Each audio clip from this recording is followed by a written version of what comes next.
شكله غالي قوي، ده مش ايفون. بتاعي لا. ده ايفون يا ست الكل. والله ما هو بتاعي، انا اشيل تليفون زي ده. يا لهوي، انت عارفه ده يعمل له كام؟ ده شكله بتاع شاب، اهو صوره واحد اهي. اه اهو شكله شاب غلبان والله. ممكن حد كان بيشتري مني حاجه ونساه جنبي. لسه جنبك ازاي يا ست مش الكل؟ عارفه والله، بس مش بتاعي. انت عارفه ده يسوى له كام؟ اه عارفه كام؟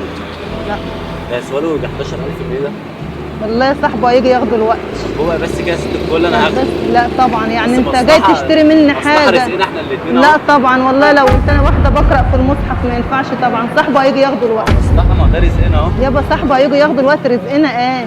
صاحبه هيجي ياخده الوقت. طب خلاص يا ست الكل، خليكي قاعده وانا اروح اتصرف. لا استنى بس، لا استنى بس، هات الحاجه بتاعت الناس. صاحبه عمره ما هيسيبه، هيجي ياخده الوقت زي ما حطه يجي ياخده. ليه كده؟ هو قال لا هتاخد حاجه مش بتاعتك؟ هتاخد حاجه مش بتاعتك؟ ده محطوط على المصحف، ده رزقنا يعني. لا يابا انا بقرا في المصحف، ده مش هينفعني، ده اللي هينفعني.